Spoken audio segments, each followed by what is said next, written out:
Pronto, já está gravando. Bom, boa tarde, todo mundo. Como vocês viram, coloquei lá no Google Classroom um texto que eu escrevi no ano passado. Na verdade, boa tarde, Daniel. Na verdade, não foi no ano passado, foi nesse ano, né? O livro do, do Nelson, o último livro do Nelson, foi lançado no final do ano passado, né? Publicado, melhor dizendo, no final do ano passado, mas o lançamento só aconteceu esse ano.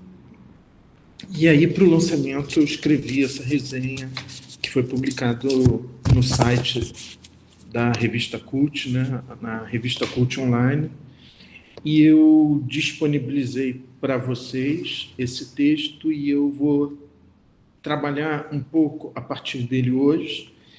Isso quer dizer que eu estou meio que começando pelo fim, tá? Mas, enfim, depois eu vou retomar, vamos dizer, o início cronológico da obra do Nelson, para tentar acompanhar um pouco essa construção disso que eu estou chamando de uma cosmografia, né? que é a chave através da qual eu estou entendendo a obra do Nelson Félix, ou pelo menos a parte mais significativa, né, da obra do Nelson, né, segundo ele mesmo, né. Então eu vou passar aqui para o modo de apresentação de tela inteira.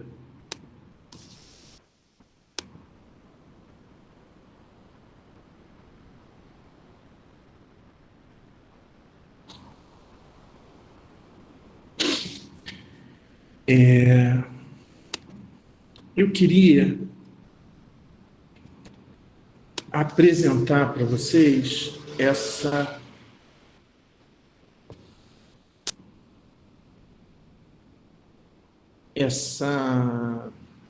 página, né? nelsonfelix.com.br, que é a página do Nelson, tá? Vocês vão encontrar aqui uma biografia, né, para vocês se situarem, né, um pouco do percurso dele, né.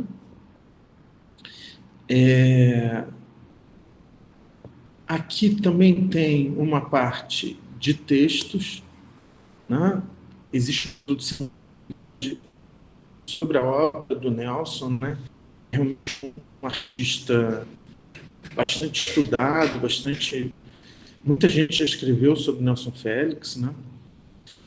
E existe a parte da obra que está dividido nessas sessões, e a parte que vai nos interessar, sobretudo, é essa aqui dos projetos, tá?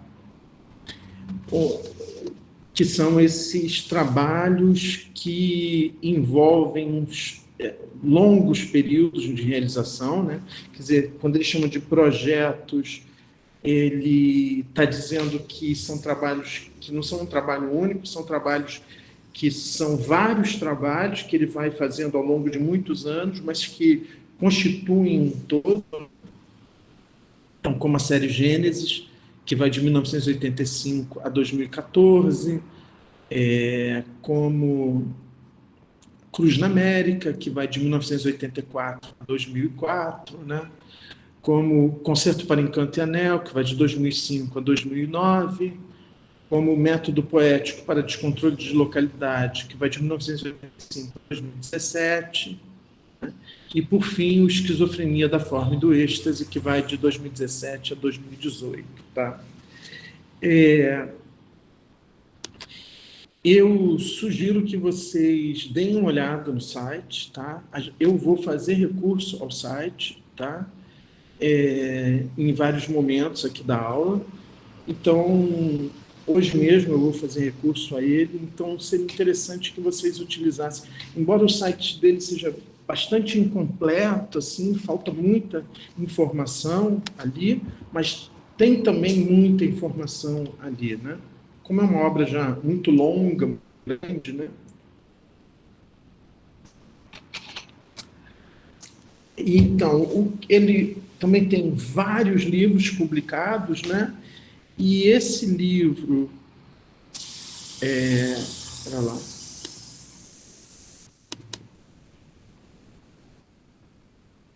que é o livro ao qual eu me referi da última vez, né?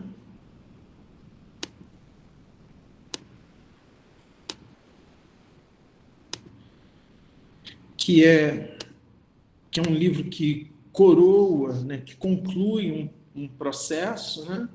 Mostrei isso para vocês da outra vez, que é um livro no qual ele fecha um processo de 35 anos, né, de trabalhos desenvolvidos ao longo de 35 anos, que é, esse livro chama Nelson Félix, Berceuse.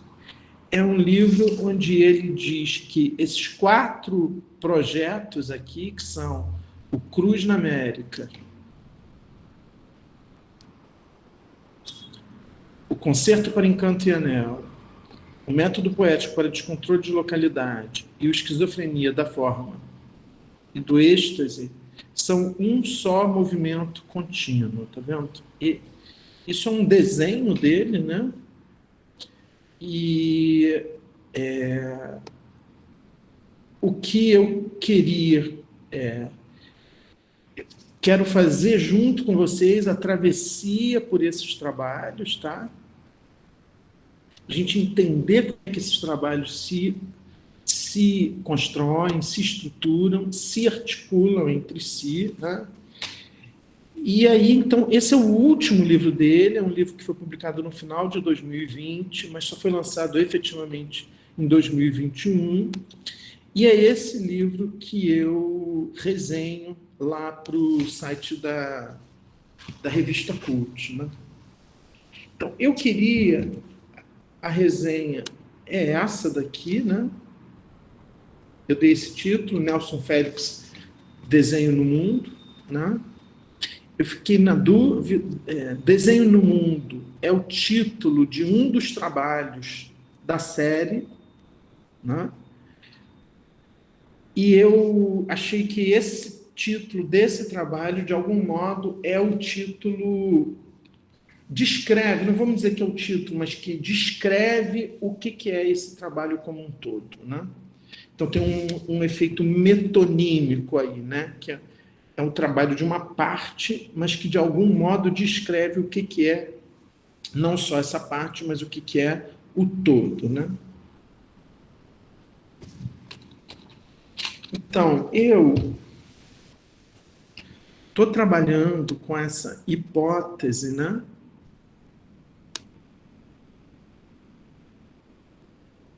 Dessa oposição, né, que eu introduzi da última vez, entre o que eu estou chamando de uma oposição entre cosmologia e cosmografia, ou então uma oposição entre fisiologia e fisiografia, né? Uma oposição entre logos e grafé, entre legen e grafém, né?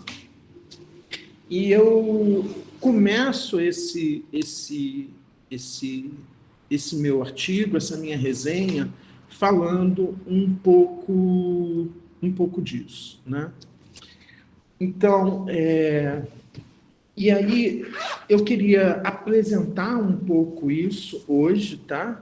Para vocês, e para depois a gente, então, aqui na própria resenha eu começo trabalhando essa oposição e depois eu faço uma análise propriamente da obra do Nelson e desse livro específico, que é o Berceuse, tá?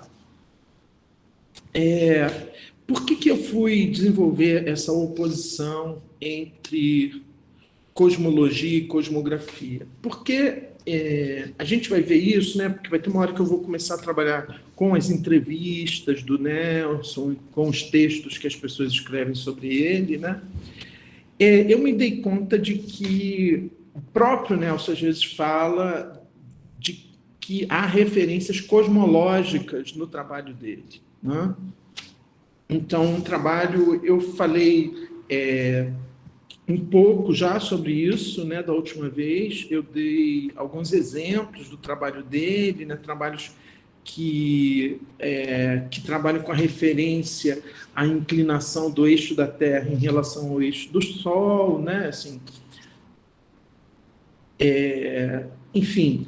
Então, eu percebia que existia isso, mas se a gente é rigoroso com o termo cosmologia, né, na verdade, o trabalho do Nelson não seria, a meu ver, exatamente a produção de uma cosmologia.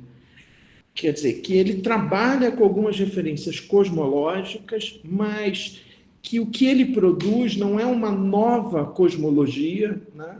Portanto, não é uma nova filosofia da natureza, né?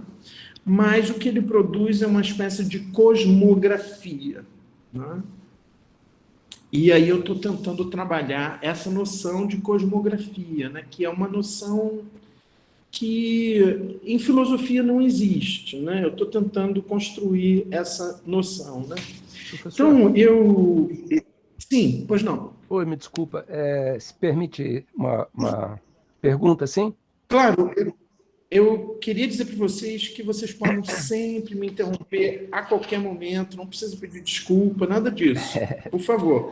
Tá Estamos ótimo, numa sala de aula. tá bem, professor. Obrigado. A minha pergunta é a seguinte, assim, eu entendi a proposta, né? Quer dizer, você pega um dado conhecido da física, da astronomia, que é uma inclinação de eixo, né? Que é uma coisa super interessante, assim, né? E aí você coloca uma referência disso na obra, né? Quer dizer, você pegou um número que, se não me engano, era 23 graus, né? Enfim, Isso. exata, né? Pega um número, né? Que é 23 graus, e aí, na colocação da montagem, da ideia, digamos assim, de uma obra, você introjeta aquilo como uma referência, né? Como uma referência. Uhum. Agora, assim, em termos filosóficos, né? Quer dizer, o que eu queria entender um pouco melhor, assim, existe alguma pretensão ou alguma ideia de que essa referência constitua algo de ordem, assim, absoluto, do sagrado? Está resvalando isso? Ou é uma coisa mais da ordem, assim, de um número que foi jogado? Quer dizer, fica um pouco perdido para mim, em termos assim, filosóficos, realmente pensando, né? Qual que é o grau de pretensão dessa similitude, assim, desse espelhamento, né? Do cosmos dentro da obra. Quer dizer, isso tem alguma pretensão de ordem do absoluto, assim? Não sei se ficou clara a minha pergunta também, professor. Não estou entendendo o que é pretensão em termos de absoluto. O que Eu você estou quer pensando dizer com assim, isso? assim, alguma coisa de ordem mística, de ordem de adentrar um universo, digamos assim, de forças, né? De ordem cosmológica, religiosa. Não sei se ficou claro assim, mas é um pouco. A gente tem na filosofia, né? A gente tem toda a metafísica, né? Que justamente vai fazer uma referência para o que está para além do sensível, além do perceptível e tudo mais, né? E é nesse campo que a gente vê surgir esse tipo de associação mística, como num Pitágoras, por exemplo, que vai relacionar números com religiosidade, com misticismo. Então, era um pouco nesse sentido que eu estava querendo entender se existe uma pretensão em termos de conexão com o absoluto, né? O absoluto da maneira como os românticos alemães, por exemplo, pensaram também uma conexão com o absoluto, com a natureza, num Schelling e tudo mais, se tem alguma coisa nesse nível, ou se é alguma coisa mais da ordem do pura e simplesmente da representação estética, assim, do belo, de uma proposta de arte pela arte. Não sei se ficou claro também, professor, desculpa, é só... Eu estou tentando fazer a conexão... Eu também não sei. Eu estou tentando fazer a conexão disso com filosofia. Eu acho que a minha dúvida é exatamente essa, a conexão com filosofia.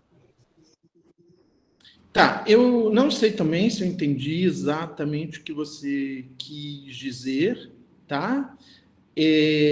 Na verdade, quando eu coloco isso aqui, eu estou trabalhando com uma certa tensão entre filosofia e arte.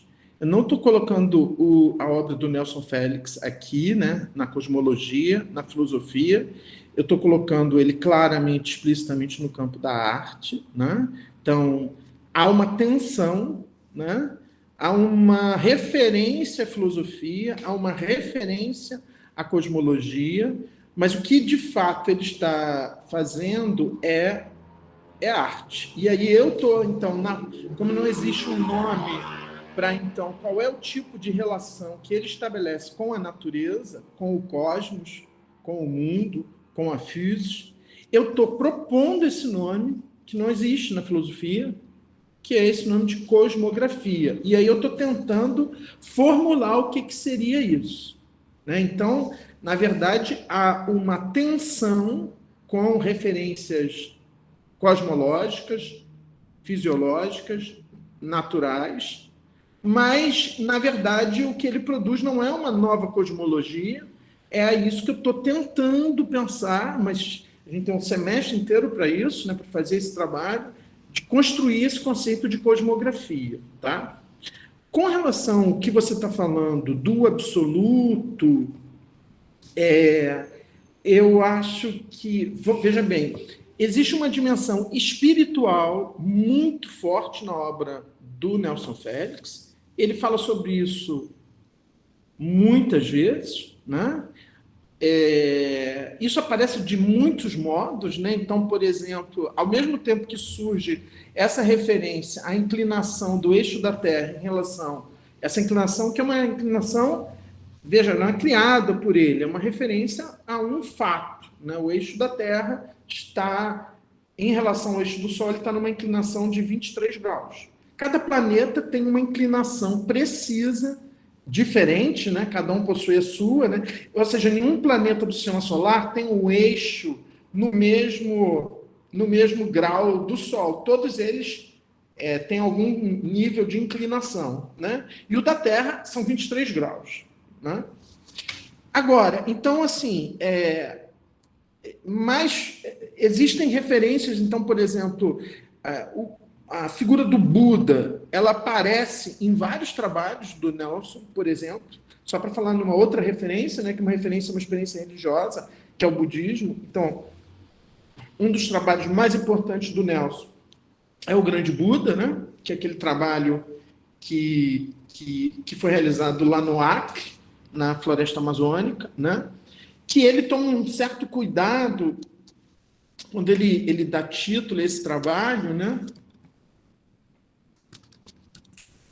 Ele escreve assim, com H, para fazer exatamente um certo deslocamento, para não parecer uma referência colada na questão do budismo, né?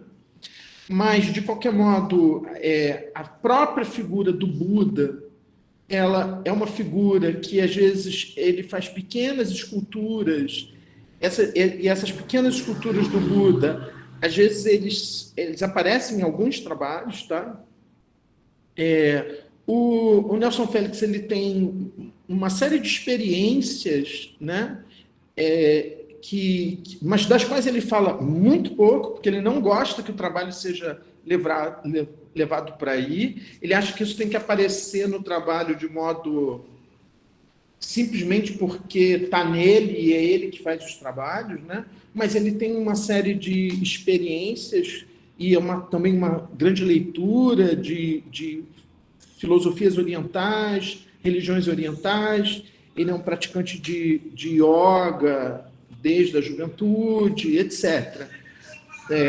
Então, existe, quer dizer, dentro desse conjunto de referências cosmológicas que constituem o trabalho dele, também há algumas referências espirituais. Mas o Nelson, quando ele fala de espiritualidade, por exemplo, lá no documentário, ele fala, logo no início, isso, né?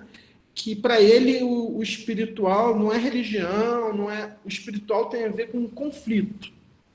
Né? A dimensão espiritual ela tem a ver com um conflito, né? Com uma busca de superação, de ascese, enfim. Né? Então, o espiritual para ele tem a ver com um conflito. Né? Então, assim, eu acho que o trabalho, as obras do Nelson, eles têm essas referências, mas essas referências, elas não dão um significado ao trabalho. Né? Quando você fala arte pela arte, eu não sei exatamente o que você está querendo dizer com isso, tá? Não sei se a gente poderia dizer que o trabalho do Nelson é arte pela arte. Eu diria que não tem a ver com essa referência ao absoluto, ou seja, tem uma dimensão de contingência nessas escolhas que ele faz, né? Tem uma dimensão muito forte de contingência, mas o fato primeiro é que, para mim, né, é que quando você entra naquele lugar onde tem aquela obra, e, por exemplo, existem outros modos de fazer essas referências, né, mas essa obra ela está referida à inclinação da Terra em relação ao Sol, isso quer dizer que, quando eu estou ali, eu não estou só diante da obra, eu estou diante da obra, mas essa obra me coloca também diante dessa relação entre o planeta Terra e essa estrela que é o Sol. Então, a obra traz para si, para dentro desse espaço expositivo onde ela se encontra, porventura, essa referência. Então, a obra ela não termina nela mesma. Ela não é um objeto, ela não é só esse objeto que está ali diante de você. Ela é a situação na qual você é lançado pelo fato de a obra estar remetendo, seja, por exemplo, no caso, ao eixo do Sol, mas ela também pode estar remetendo, por exemplo, no caso da série Gênesis, ao tempo que Saturno leva para dar uma volta em torno do Sol, que é exatamente o tempo que essa obra, a série Gênesis, levou para ser feita, para ser iniciada e concluída. Né?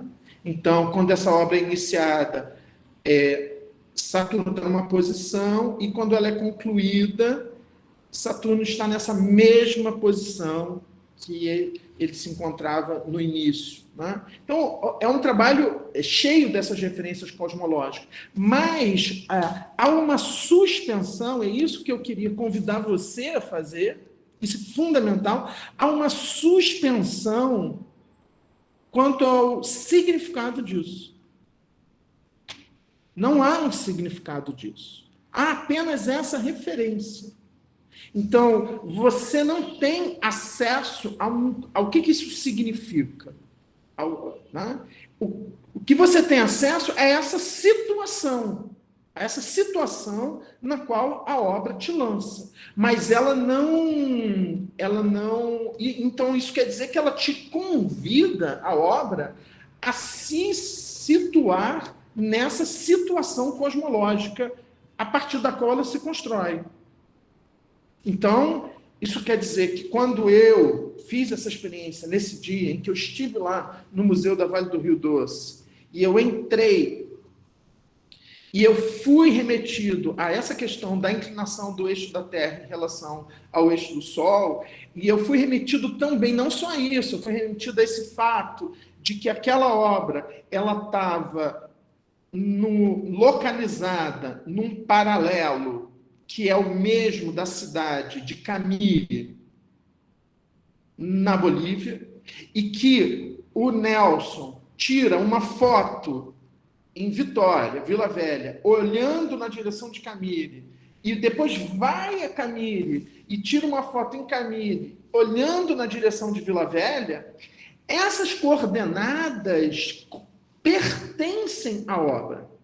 E ao entrar ali, eu estou situado tanto em relação ao eixo do Sol, tanto em relação a esse paralelo que me lembra que a mesma cidade, há uma cidade que 23 graus de inclinação se encontra no mesmo paralelo que é a cidade de Vitória, de Vila Velha, onde você está assistindo aquela obra. Então, a obra ela te lança nessa situação cosmológica.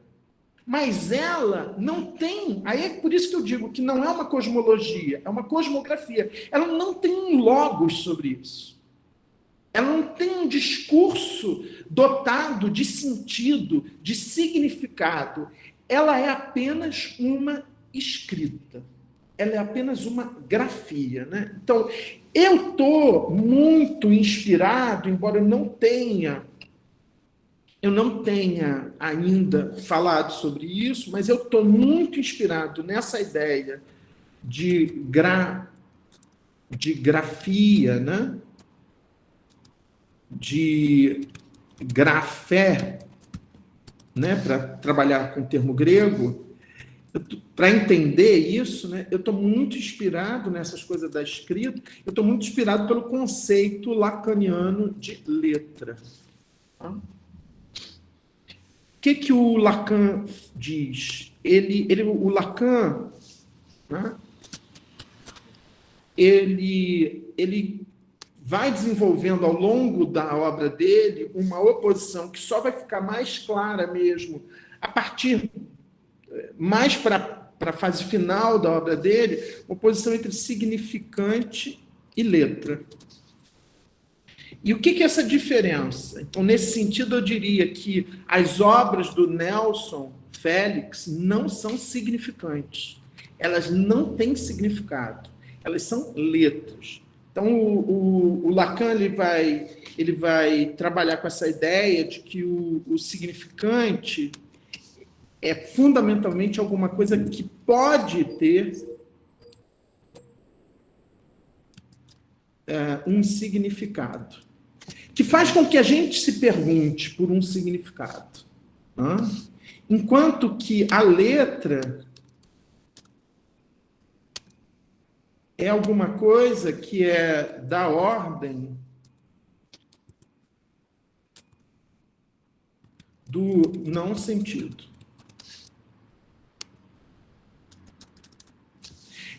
É algo que é como é, mas que é...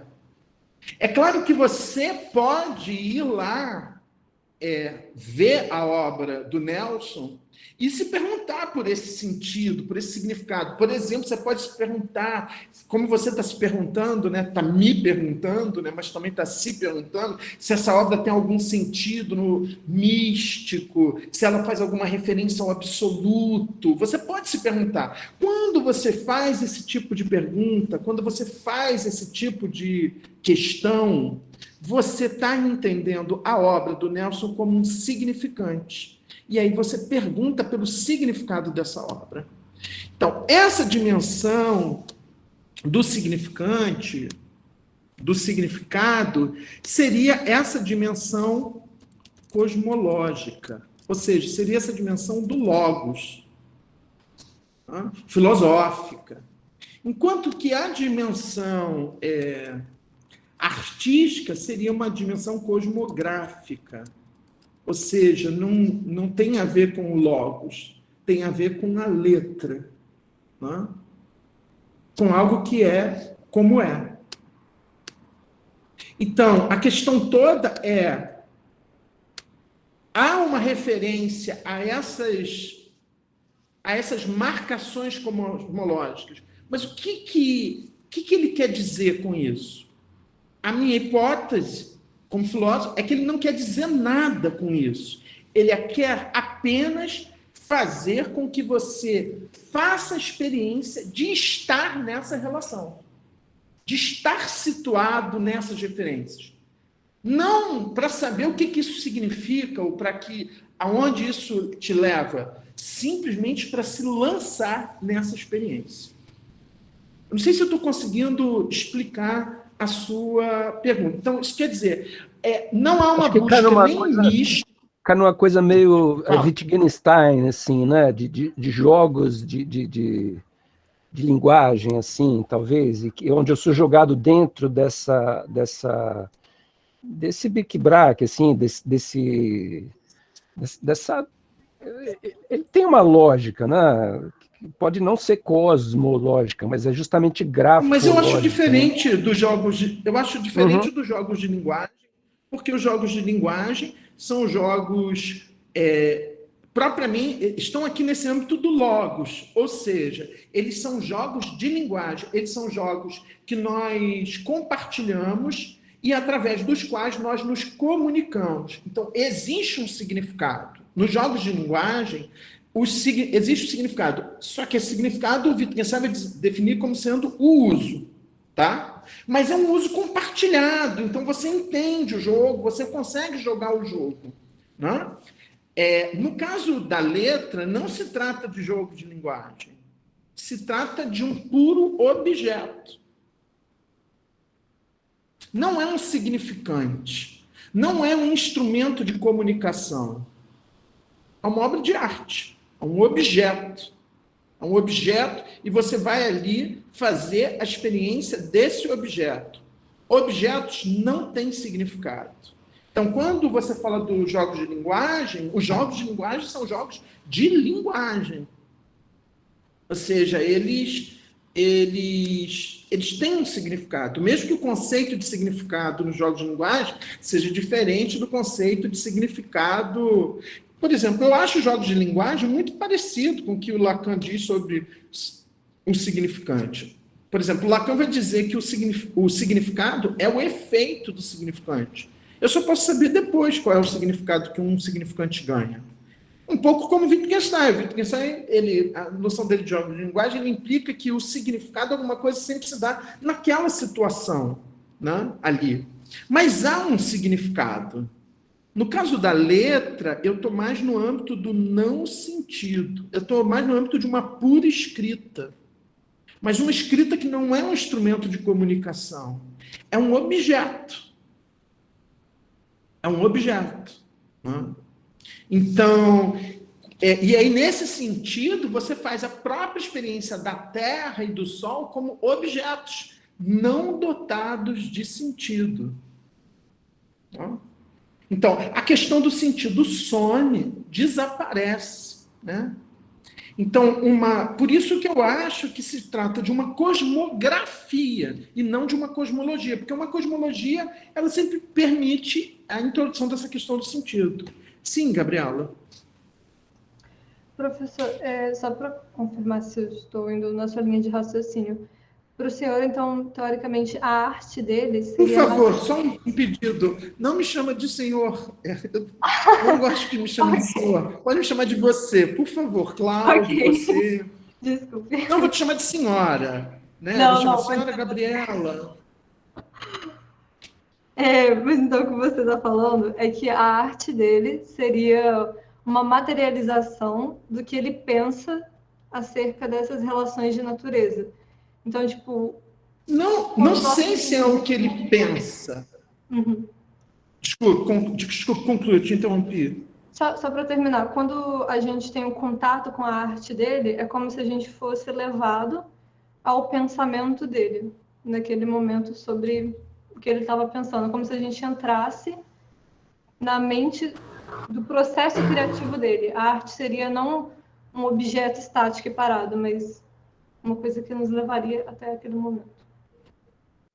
Não, eu não diria o pensamento dele, porque aí a gente teria que perguntar o que é o pensamento, o que é a mente. Eu não diria. Eu diria que as obras de arte, elas as obras que ele faz nos colocam nessa situação em que ele coloca essas obras de arte.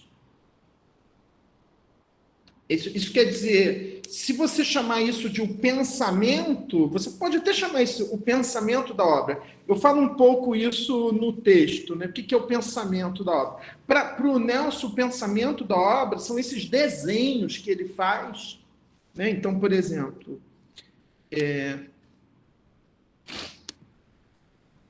Ó, isso aqui é o pensamento da obra.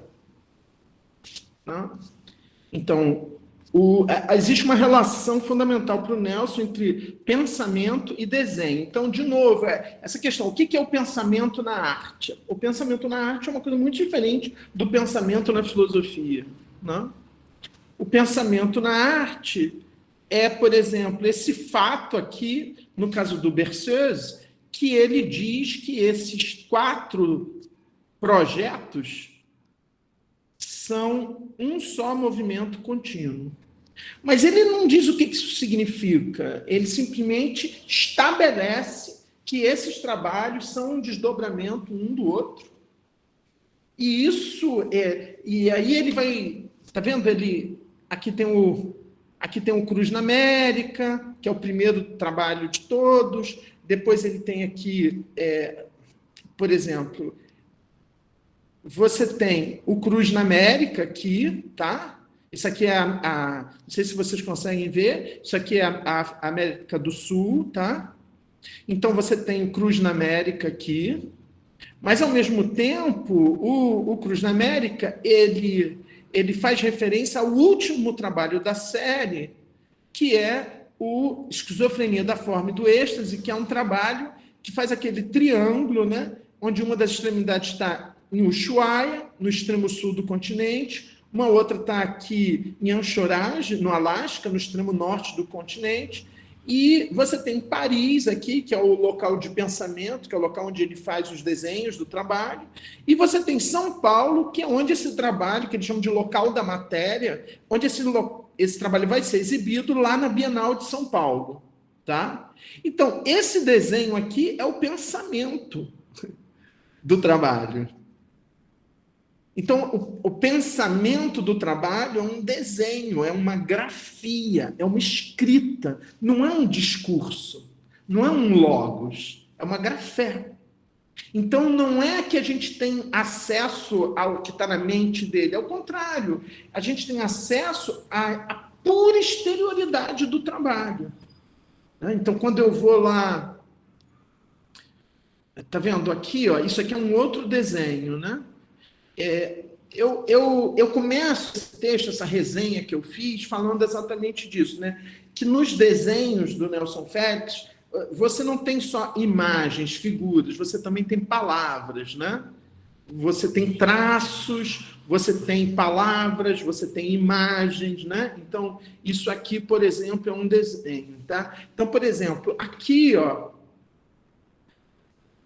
é um desenho que faz referência ao Cruz na América, tá vendo? Ele escreve aqui, floresta, litoral, pampa, deserto, né? São os 4 trabalhos que constituem o Cruz na América. O Grande Buda, que está lá na floresta amazônica, aqui no Acre.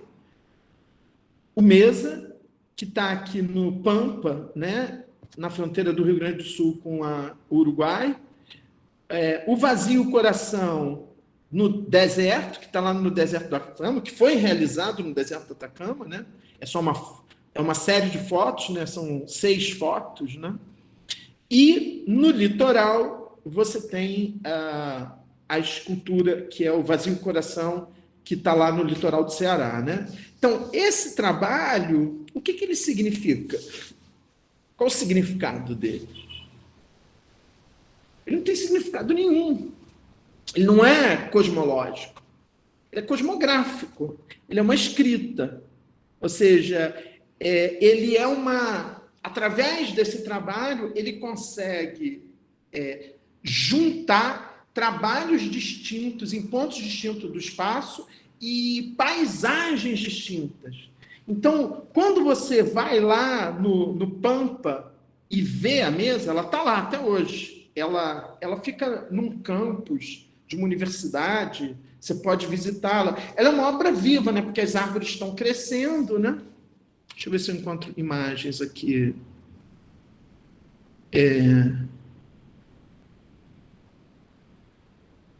Tá vendo? Ó?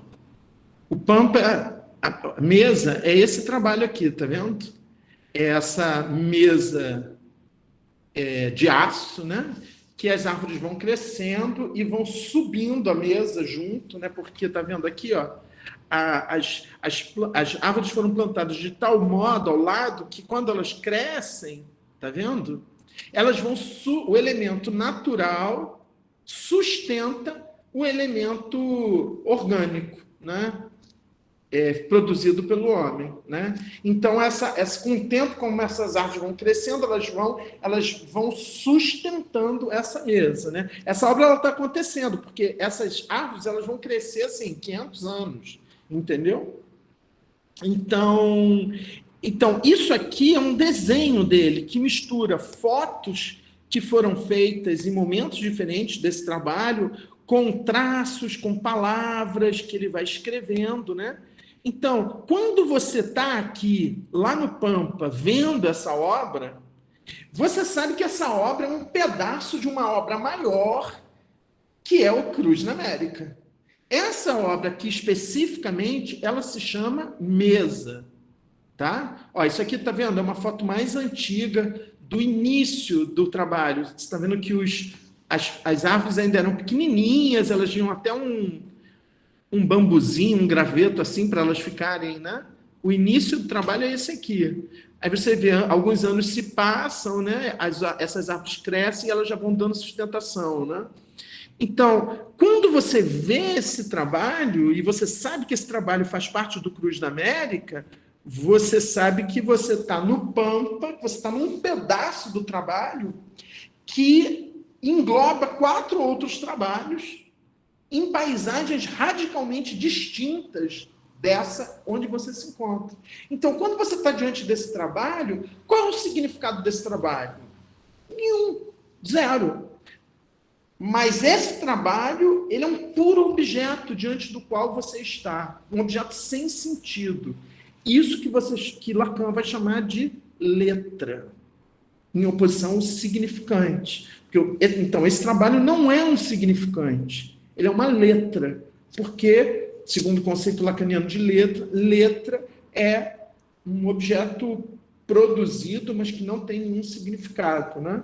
Então, é a mesma coisa que você perguntar qual é o significado da letra B. Por exemplo, você pode se perguntar qual é o significado da palavra bola, mas você não pode se perguntar qual é o significado da letra B, né? Então, o que ele faz é te jogar nessa situação. Agora, se você me disser assim, mas o que é o pensamento do artista? O pensamento do artista é isso aqui, ó. Isso aqui que é o pensamento do artista. Tá vendo? 22 árvores, 6 fotos, elementos vegetais, elementos minerais, isso que é o pensamento, mas não é uma coisa que está na cabeça dele, é uma coisa que está no papel, que está no mundo, né? Então, eu não diria que está na mente dele, eu diria que está nos desenhos, né? Porque ele diz que desenhar é o modo dele de pensar, né? Não sei se eu respondi a sua pergunta, Gabriela. Eu estou começando a compreender. Eu também queria tirar outra dúvida, é porque eu não sou de filosofia, eu sou de antropologia. E eu fui adicionada nessa disciplina depois. Aí eu queria saber quantas aulas... Você foi adicionada, não. Você se adicionou, né? Eu me adicionei? Por quê? Você falou, foi adicionada, parece que alguém te jogou aqui. Não, é que eu pedi para a Secretaria de Filosofia. Okay. Aí eles criaram a vaga para mim e agora estou... Sim, mas diga. Não, eu só queria saber quantas aulas já foram até essa, porque... Não, só teve uma aula anterior na semana passada, que foi a primeira aula, e que eu até vou colocar, assim, eu fiz a aula na minha casa, mas a minha internet não é suficiente. Eu fiz um teste para saber se eu tinha como dar aula na minha casa, porque eu tinha trocado a internet, botado uma melhor, e aí eu tive esperanças de poder dar a minha aula em casa, mas não a minha internet. Mas eu vou colocar essas aulas, disponibilizar, mesmo que a qualidade da imagem esteja muito ruim, eu acho que o áudio dá para ouvir e tal. Eu vou colocar essa primeira aula lá no Google Classroom, tá? E essa é a segunda aula do curso. Ok, obrigada. Ok? Então, assim, essa distinção, né? Então, por exemplo, uma distinção que o Lacan vai desenvolver, por exemplo, no seminário 20, que é mais ainda, tá? Por exemplo, essa distinção entre significante e letra é uma coisa que eu estou extraindo muito de lá, entendeu? Então, eu acho que a letra é muito da ordem do que se escreve, entende? Então, essa oposição, esse quadro de oposições aqui, ele tem que nos orientar, né? E Marco Antônio, eu não sei se você, bom, se eu conseguir minimamente responder, ou pelo menos começar a responder as suas questões. Professor, a gente está começando a pegar, né, a proposta, assim, né? Então, acho que eu estou tentando, né, começar a entender. Quando o senhor falou um pouquinho de letra, você falou um pouquinho de letra, eu pensei talvez um pouco na questão da escrita também, do Derrida, da escrita como uma diferença absoluta, às vezes não significante, não sei se teria alguma relação também com Sim, isso, eu né? acho que o conceito de letra, o Derrida é um pensador muito influenciado pelo Lacan, com certeza absoluta. Aí eu pensei um pouco nessa questão realmente de uma diferença, né, onde acho que o papel da arte ele é muito rico, né, nesse sentido, porque a arte ela não é uma reprodução desse sentido, né, ela é uma criação, né, ela é uma inovação, ela está jogando letras novas, digamos assim, no mundo, letras que não existiam, né, e que são produtos da reflexão dele, talvez, mas não deixam de ser letras que estão aí. Agora, eu também fico um pouco com a pergunta, né, que acho que foi da Gabriela, lá, assim, realmente até que ponto, né, ela conseguiria se manter enquanto letra, né, ou até que ponto, só pelo fato da gente saber que é uma obra de arte, que tem outra que está no Nordeste, que tem outra que está no Sul, tudo isso já não coloca ela dentro de uma caixinha de obra de arte, né? Mas aí já são questões que estão começando a surgir. Acho que tá indo. Tá bom, então vamos ver se eu, introduzindo mais elementos, né? Se a gente consegue avançar um pouquinho. Mas eu acho que esse quadro aqui de oposições é importante, né? Nesse texto que eu escrevi, eu, eu parto de uma epígrafe, né, que eu não trabalho no texto, mas ela é muito importante, que é desse autor, o Hamann, que é um contemporâneo do Kant e que foi um crítico do Kant e foi também assim um dos poucos autores da filosofia moderna que levaram a sério o problema da linguagem. Inclusive, a grande crítica que ele faz ao Kant é mostrar que o Kant desconsidera totalmente o problema da linguagem. E ele faz essa afirmação nesse texto exatamente, que é o texto onde ele faz essa crítica ao Kant, ele faz essa afirmação que eu acho muito forte, muito contemporânea, essa afirmação de que a mais antiga língua foi a música, a mais antiga escrita foi pintura e desenho. Isso quer dizer que quando ele diz que a mais antiga língua foi a música, ele está falando de uma língua, de uma linguagem que não tem significado, tá? que não tem sentido. Tá? No entanto, essa que é a linguagem mais originária. Assim como quando ele fala da escrita, ele vai falar que a mais antiga escrita foi a pintura e o desenho. Então, eu parto inspirado por isso, né? Por quê? Porque eu quero entender por que os desenhos do Nelson são, ao mesmo tempo, imagem e palavra. Né? Então, quando você vê os desenhos do Nelson, existem muitas coisas escritas nos desenhos, né? E eu quero saber qual é o estatuto de imagem dessas palavras que estão ali escritas, né? Então, eu fui buscar, né, o próprio verbo grafo, né? Então, esse verbo, ele é o grafo, ou grafem, né? Então, eu tenho que opor esse verbo ao verbo legen, que é falar, né? E o que eu encontro é que o primeiro sentido desse verbo é arranhar. Então, tem uma superfície que pode ser de madeira, de rocha, de osso, de metal, né? E eu arranho. Isso. Né? O verbo daí gravar, né? Tem também esse sentido, né? Tudo vem dessa mesma palavra, né? Essa é a ação concreta, tá? Então, então, por exemplo, quando você pega esses exemplos que estão lá na Ilíada de Homero, né, que você pega a ponta de uma lança que arranha uma pedra e eu faço um traço, então isso é muito derridiano, né, que é essa dimensão do rastro, da marca, né, e que eu deixo, né? Então, se você pensar já nas escritas rupestres, nas cavernas, né?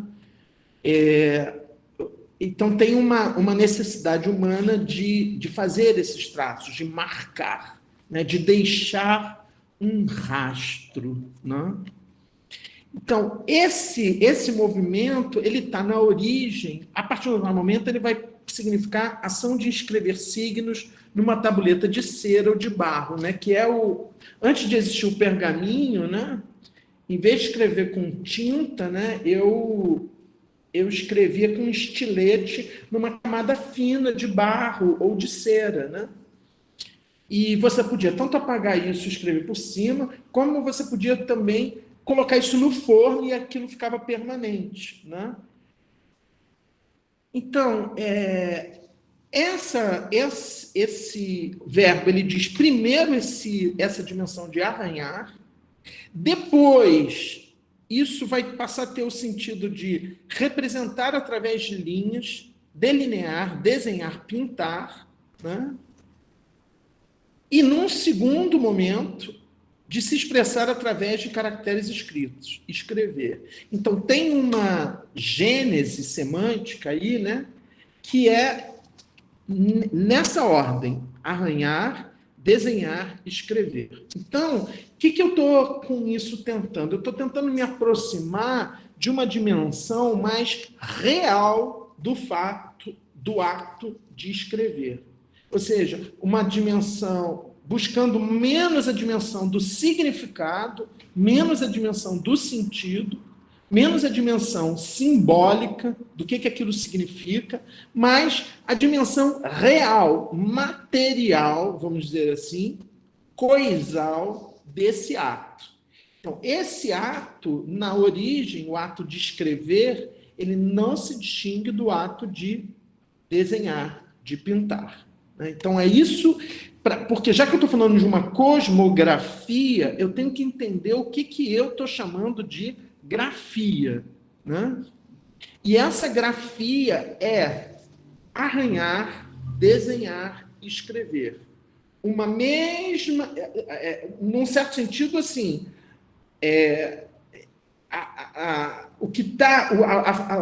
o sentido mais fundamental é o de arranhar, tá? Então, com isso, eu estou pensando que numa dimensão material, desenhar e escrever não se diferem. Então, se eu, por exemplo, tenho um lápis na mão e um papel, se com esse lápis e esse papel eu faço um desenho ou eu escrevo um texto, do ponto de vista material, não existe diferença. São traços que eu vou deixar na superfície através desse atrito entre o lápis, o grafite, do lápis, né? E por isso essa questão do grafite é muito importante, né? A meu ver, para a obra do Nelson, porque para mim o Big Bang da obra do Nelson é o grafite, e eu acho que não é por acaso, né? Ele fala sobre isso, né? Eu vou tentar trabalhar um pouco mais isso nas próximas aulas, né? Porque esse primeiro momento da obra do Nelson é o momento onde ele só trabalha com grafite, ele começa a fazer desenhos com grafite, e aí, a partir do momento, ele faz uma escultura com grafite, e essa escultura com grafite se chama grafite, e é o primeiro trabalho do Nelson que trabalha com essa inclinação do eixo da Terra em relação ao eixo do Sol, né? Então, eu tenho que construir um conceito de grafia, né? Para entender o grafite do Nelson Félix, né? Então, essa dimensão, que é uma dimensão que, ou seja, há um nível em que desenhar e escrever não se distinguem. Que nível é esse? É o nível material. Materialmente falando, não há distinção. Então, nesse sentido, por exemplo,